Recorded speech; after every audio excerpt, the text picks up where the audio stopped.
What is it about the franchise and these characters that make them so popular? I think it's vulnerability. I think that Matt Murdock is, for a hero, he deals with a disability. He deals with the world that is hard, and he has a really deep kind of spiritual and internal code, and that makes him vulnerable. So you write to the parts of him that are in conflict with himself, the parts of him that are insecure, the parts of him that are, for lack of a better word, challenged to be a better person than his nature may allow him to be. And that makes it super interesting and not easy, but there's places to go writing wise with a character like that. You know, the elements from the old show that we felt like were really important to include were really, it was about the characters themselves and what the core principles of them are. And, you know, Matt constantly being a tortured and complicated individual, and Fisk being someone who constantly wants and wants more, and his affection and love for Vanessa being really a guiding force for him.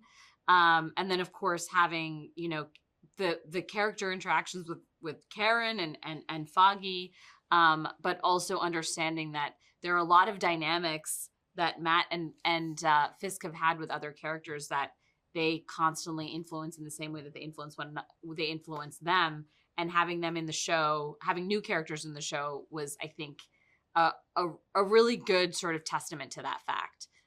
So we have some new players that I think are going to challenge our characters in some fun and exciting ways.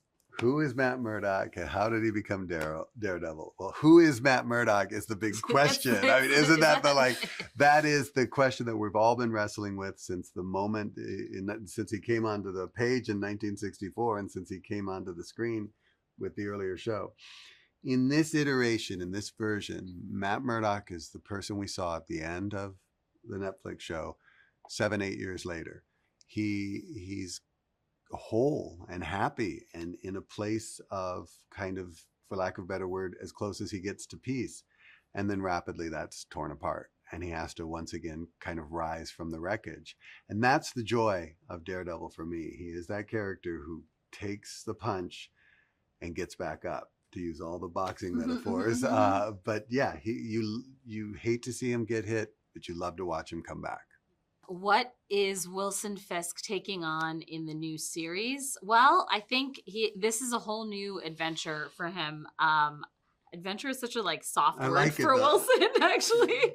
I know. I think pondering the question, and I know Vincent has a very specific take on this, but as an audience, as someone watching him, I always wonder, has he changed? Mm-hmm. He is in a new position, and a position of a different kind of power, and he's in the public light. Public eye, one of them. He's in the public eye now in a way that he hadn't been before. He was hiding in the shadows and making moves, and now he has to do it publicly. So for me, I don't know. Sometimes I want to believe that he's changed. Yes, I do. Maybe ultimately he hasn't, but I think that's an intriguing question, and seeing his relationship to New York and how that and what events transpire based on that is going to be the intriguing question. But I just can't help but I kind of want him sometimes to win, which is crazy. I always write his stuff as sincere. Yeah. As if and that's the cool thing about Vincent. You write it straight. He's not a liar. No, he's telling you what he wants and who he is. Yeah. Well, I think Charlie and Vincent have been doing this for a very, very long time. They know these characters better than anyone. And the smart thing for us is to listen to them and kind of let them roll. They embody them, both in terms of their physical manifestations, just their overall presence. It's really transformative when they walk on set. I love seeing, there's one moment where Charlie, when we do action sequences, we have our stunt doubles. And when Charlie comes on, I just always know it's Charlie in the mask. It's hard to tell, but I know when it is because he just has a polish and a swagger to the way that he does his fight choreography.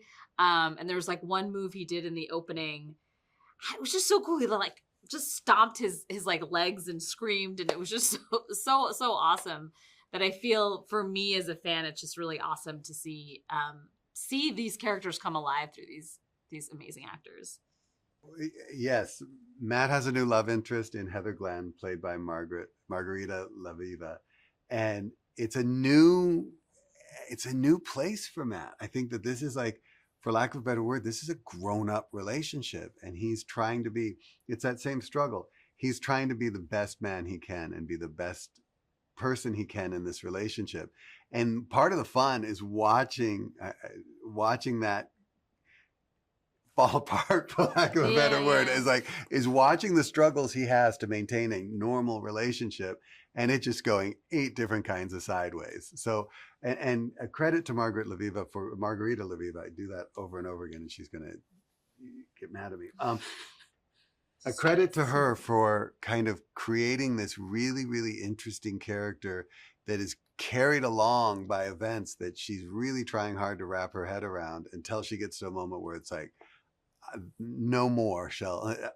She draws a line in the sand, I think. You know what? First of all, what I love about Marvel in general is that New York is a major character, especially in the comics. And for Daredevil fans, people know that New York and Hell's Kitchen are a big part of his story. It was so awesome to shoot here, to shoot in the streets of New York. We got to shoot in Hell's Kitchen. We shot actually across the street from my old apartment building, which was a crazy and weird feeling. Just like the places I used to go to were right there. And then you see, Charlie, you see Matt, Karen, and Foggy walking around. It was very surreal.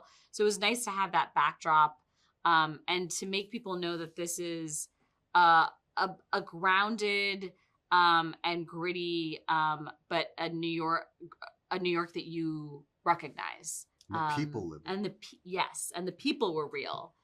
You should talk about the docu-series. So there's a thing that we did to kind of bring the streets of New York into our story, where 2 friends of our directors, Justin and Aaron, they have people, Cass and Sean, who are documentary filmmakers, and they did these interstitials that are like as far away from establishing shots as you could ever get. It's people and places that just feel like real New York. They don't feel like movie New York. And we threaded that, for lack of a better word, vibe throughout the entire season. So you feel that this is not a New York that was shot on a backlot, or not a New York that was kind of crafted in Toronto. This is New York, and the people in it are New Yorkers. Oh, yeah. and that's important.